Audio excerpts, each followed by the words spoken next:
G'day there guys, you're looking devilishly handsome today as always. It's your main man Markee and welcome back to another episode of r/AmITheA.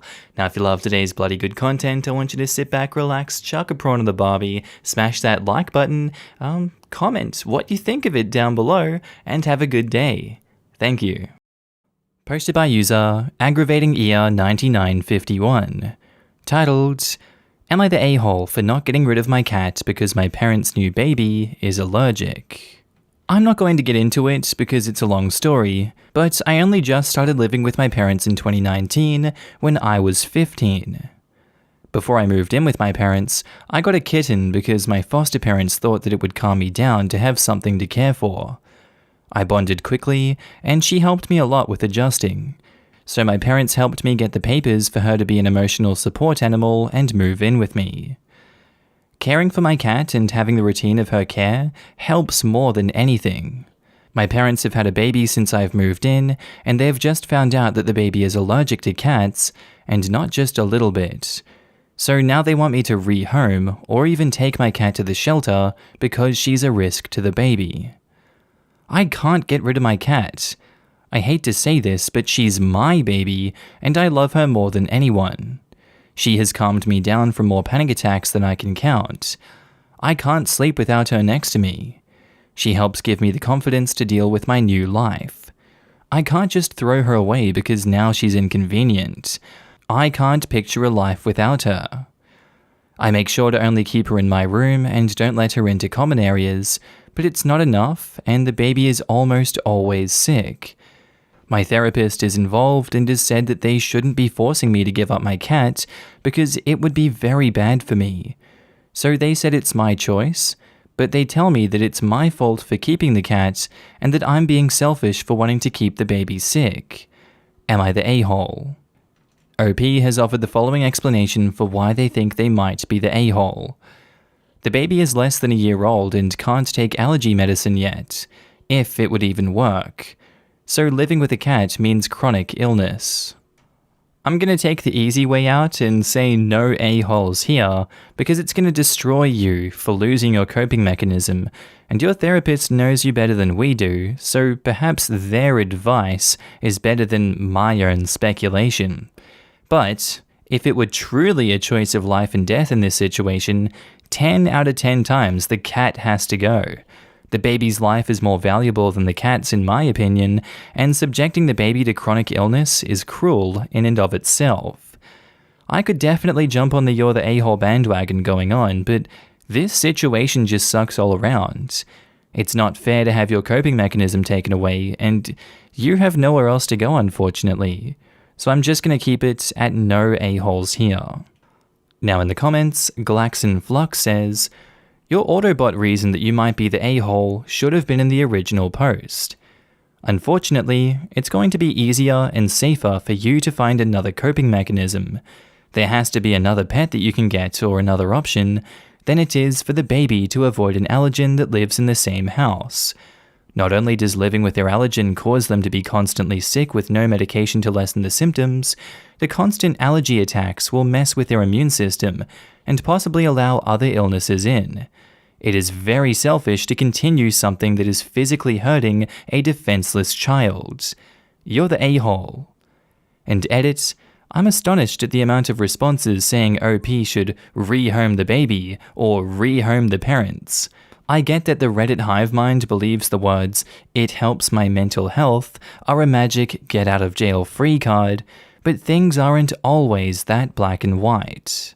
I also wonder if the therapist is actually informed how bad the allergic reaction is for the baby.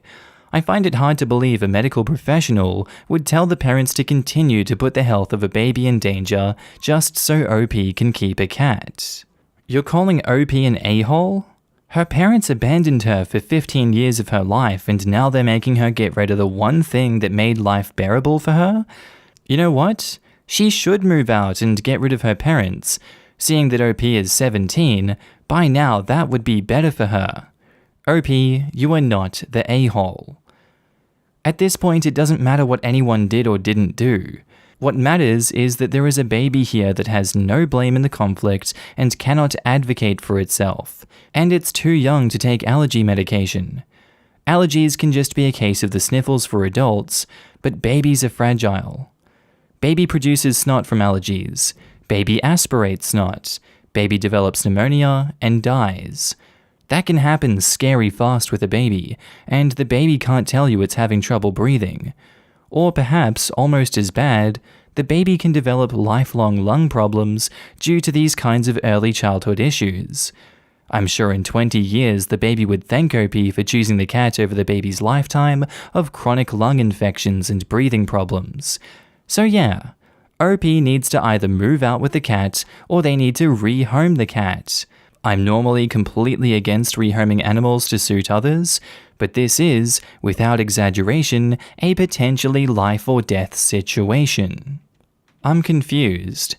I'm a pediatrician, and it is very rare for an infant to be that allergic to a pet, or really anything but food, and there certainly are allergy medications that can be used in infants. It sounds like this needs more investigation with the infant's pediatrician and probably an allergist before anything is done.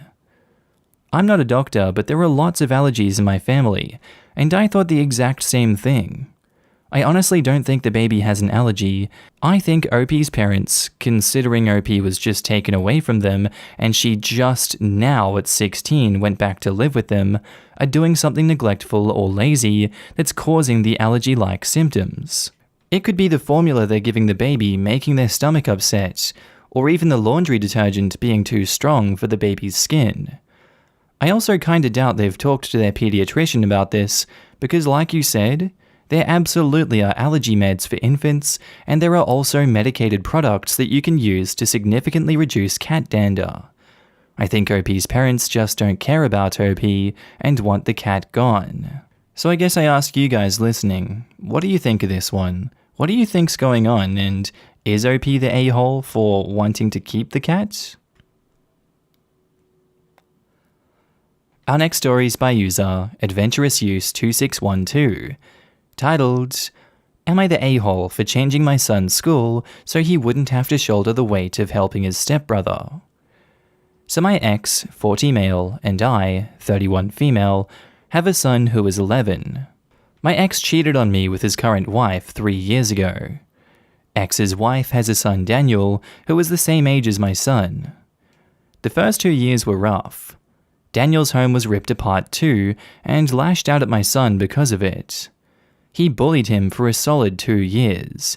He made his life a living hell, to the point that the school called us all in at various times, and there was tension between all of us because I requested my son be more protected, and I told my ex he needed to do a better job at protecting our son and not let him suffer because he decided to cheat with a married woman.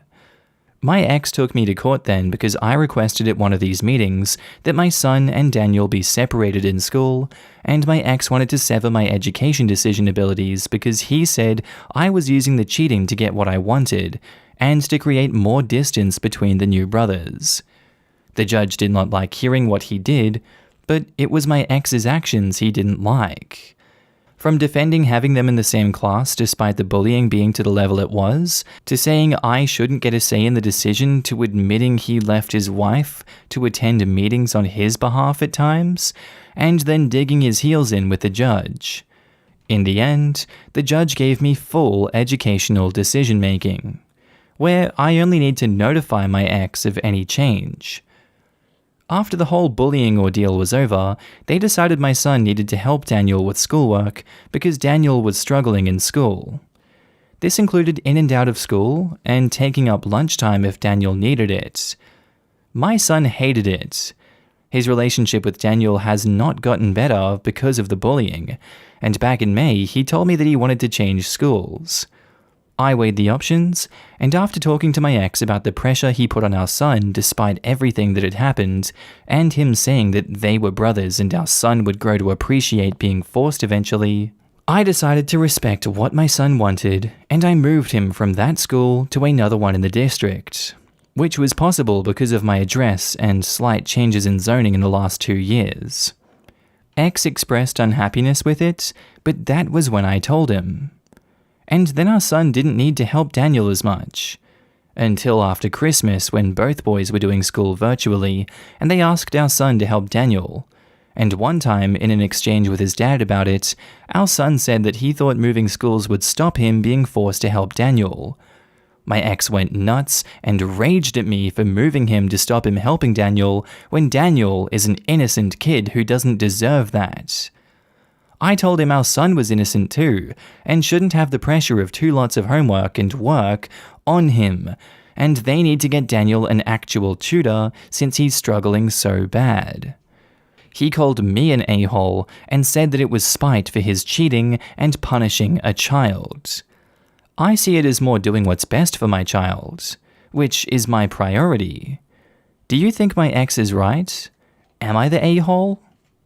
If you were in your ex's shoes, you would have stopped Daniel's bullying the moment it started and punished him continuously until it stopped because you seem to be the only sane adult in this family. Your ex, on the other hand, is a stupid manipulator who is enabling Daniel to continue to bully his own son because he doesn't care. It's obvious he doesn't care, he just wants to control. Look, even the judge realized what a nutcase your ex was in the court, and you know that's why you were given full control over educational decisions for your child. Daniel is neither you nor your son's responsibility, and maybe I'd have some empathy for him if he wasn't such a spiteful and nasty little creature, but because of that, I could care less about his struggles. Daniel doesn't deserve your son's help, nor should your son be forced and bullied into it by your ex because they're too cheap and nasty to hire a proper tutor. This would all be doing so much damage to your son right now to be put through this, and I feel so bad for him, honestly. Not the a-hole, keep protecting your son. Now in the comments, The Final Frontier says, not the a-hole. I think you need to consider filing for full custody. Your ex is being abusive to your son. This needs to happen right away. Your ex doesn't care about your son. Honestly, the ex doesn't care about either kid. The bullying is awful and shouldn't be happening, but it is happening because Daniel is suffering a lot of strain and emotion from this situation too. Why on earth is the ex forcing these 2 kids to spend so much time together? In the same school, even in the same classroom. Now the ex is trying to force them together again under the guise of tutoring? If either the ex or his wife gave a crap about either of these kids, they would hire a real tutor for Daniel and give the kids all the space they need to adjust. Furthermore, setting OP's son up as the tutor is just going to make Daniel feel even worse, because now the kid who Daniel sees as an opponent is being held up as the smart one too. Stop pitting these kids against each other, ex. Not the a-hole. In no world is an 11-year-old going to be forced to help his abuser. Exactly. This will eventually cause a lot of mental stress to the kid, and I can't imagine how bad it would be for him. OP is right to protect her child. It's been 2 years of bullying from the stepbrother, and on top of that, mental abuse from the father. I think the kid is already mentally scarred. And not the a-hole. I would go back to the court for full custody. The fact that your ex placed the burden of academic assistance on an 11-year-old rather than help his son himself speaks volumes. I'm a certified teacher with a master's and over a decade of experience. Move your son to a different school. In all honesty, I would temporarily refuse to allow my son to be forced to be near that child. Mental health is incredibly fragile at your son's age. Your child cannot continue to bear a burden that he shouldn't have been saddled with in the first place. Furthermore, your son will begin to experience detrimental effects of bullying, neglect from his father, academic pressures, etc. Unacceptable when it all could have been avoided. Best of luck to you and your family. You are a good mum. Posted by user Satin Scumbag. Titled, Am I the a-hole because my puppy got knocked up at the dog park? So Pepsi is a 9-year-old Weimaraner. She is healthy and vaccinated. Our vet recommended that we wait until her first heat to spay her. We went to a neighborhood off-leash park where she ran beyond sight while I was picking up my other dog's poop. And before I knew it, a German Shepherd had had his way with her. The shepherd's owner was reluctant to give me any info because they didn't want to be on the hook for potential puppies. They even joked about it being a shame there weren't dog abortions. Cringe. Turns out Pepsi was in heat and now is pregnant. I don't mind paying for the future puppies' shots and vetting them out to good homes. Maybe I'll even keep one. These 2 German breeds would make a cute pup.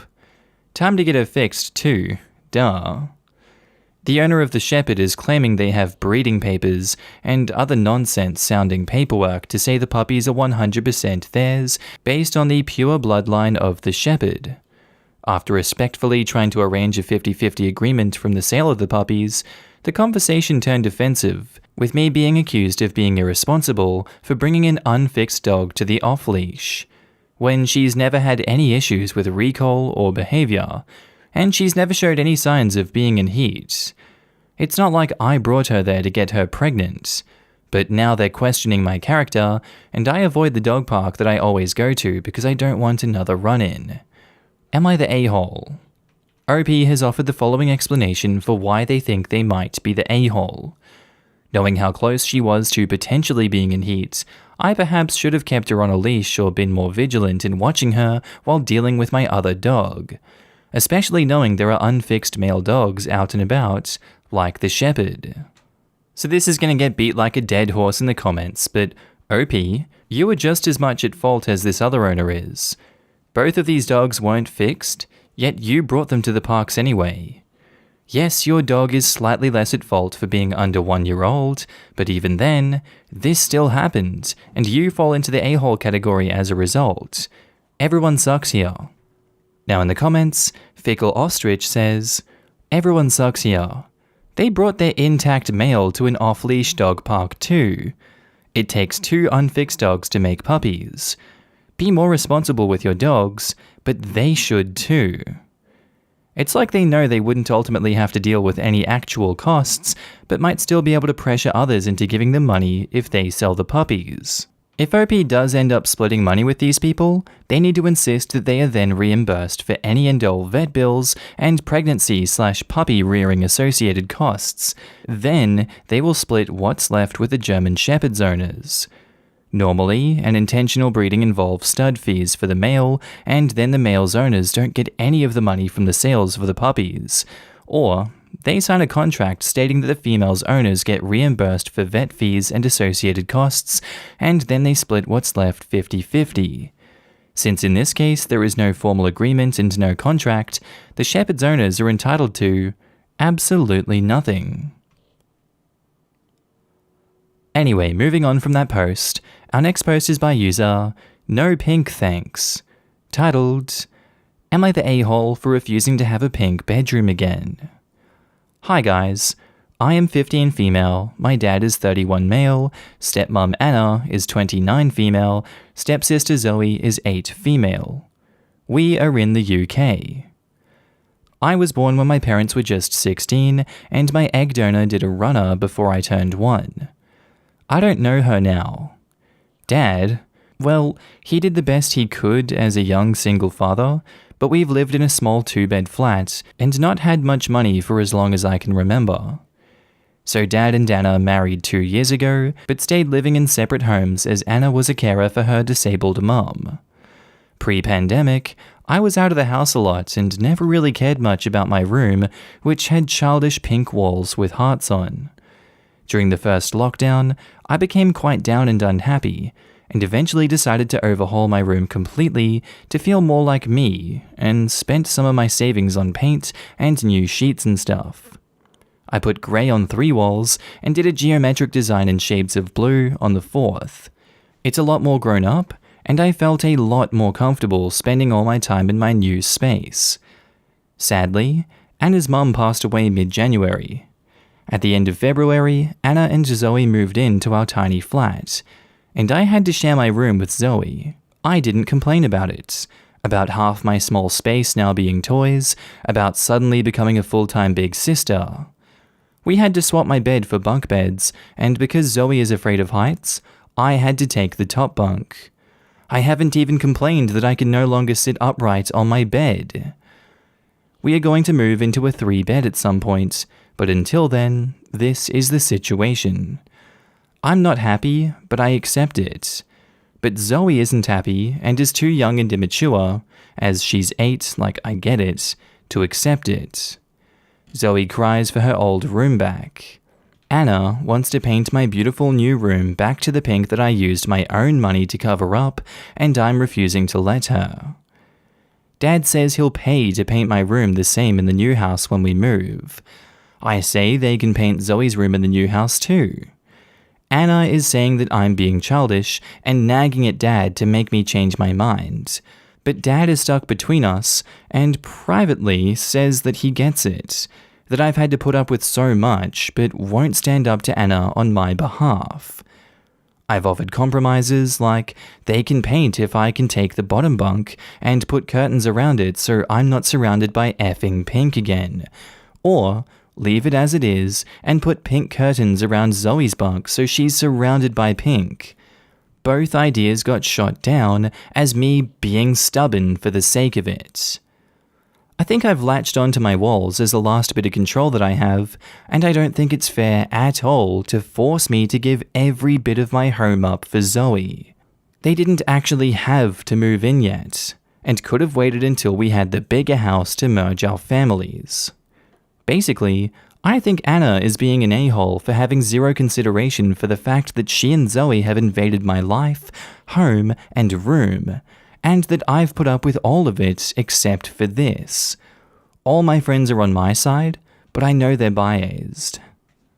You for sure need to stand your ground and keep digging your feet in for this one. Giving Zoe what she wants isn't going to fix the core issue here, and you've done a good job being so patient and selfless with your space and time as you have during this entire thing that you're going through with them. This is another one of those first world problem situations where someone creates a problem and when they quote-unquote solve it, they find another one, rinse and repeat. If you're reading between the lines here, you'll see that the room, the walls, the bed, none of these are the real issue going on here. This 8-year-old is dealing with the loss of her grandmother and being thrown into a cramped 2-bedroom house with people she doesn't really know all of a sudden. That's a very sudden and dramatic lifestyle change, and instead of getting her the help she needs and talking through that with Zoe, they're avoiding the issue and creating drama with OP as a way to fill the void until somehow magically Zoe calms down and gets over it in one way or another, or just accepts her reality for what it is and is, sadder as a result. This is terrible parenting in action, and you're the unlucky victim of it, OP. Stand your ground, because you are not the a-hole. Now in the comments, Fat with an F says, not the a-hole. Zoe being upset might have more to do with the fact that she lost her room right after her grandmother died. She went from living in a house just with her mother and grandmother to suddenly being in a totally different place with different people. She lost more than just a room. Painting your room pink isn't going to change that. Anna spent years caring for her disabled mother and moved out a month after she died. She might have had the time to process what was happening and thus was able to move on, but Zoe is 8. You and Zoe are also at different stages in life, and this move seems to have not been very well thought out. They need to talk with Zoe to see how she's really doing. Crying for her old room is likely more about other things than just pink walls. You have to put up with a lot of change and seem to be handling it very maturely. You shouldn't be asked to give up more when they're the ones who decided to move in together before everyone was ready.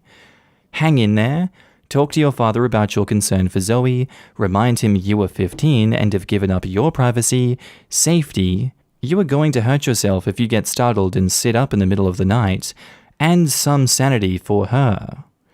You took the time to paint your room so that you could feel better. Taking that away is only trading something that made you happy for a possible band-aid for Zoe. Not the a-hole. You do have the right to keep a small sense of your old room. You sound like you understand and are trying your best to be mature about losing all of your privacy. And I'm impressed by that, especially since you are also young. But I do have an idea. Grey and pink look great together. Maybe you and your sister can take the fourth wall, and instead of the blue geometric pattern, could it be greys and pink? It might be a nice bonding thing to do together, and it would give her a sense of ownership of the room also. Then maybe you could shop for new quilts. Hers could be more pink, yours more grey. I also love your solution of the curtains. What a great way to make the room feel more like you have some privacy. Could you put them on the top bunk somehow? You definitely need a place to escape. And OP replies, I really don't want to change the wall. It legit took me 2 weeks just to finish it, but I've just thought that we could do the opposite wall the same but in pink. Thanks for the suggestion and inspiration. And yay! I'm so proud of the level of maturity and compromise that you're showing. Your dad has done a great job raising a lovely young lady, and hopefully your sister will enjoy the process.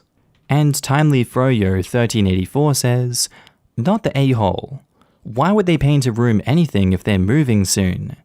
That doesn't make sense and seems like a waste of time and money. I don't think they're moving soon. They're moving eventually. First, they have to find a place they can afford, then put a bid on it, wait for everything to clear, then they can move. This could take over a year. So I guess that's where I'm going to end the comments. I'd love to know what you guys think of this one down in the comments below yourself. Please share your insights.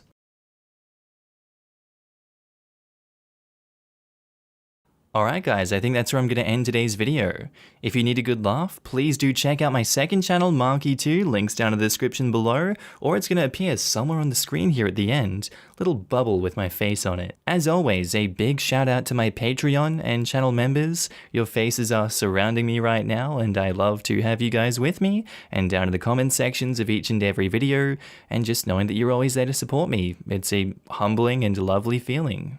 And rest assured, I do see you, and I do notice your support, and I thank you every day for being here and helping me along this journey. Not much else to say besides that, guys. Thank you for sticking around to the end of the video. I do hope that you have a good day, night, sleep, whatever you're up to. I will see you in the next video, and thank you again. Bye.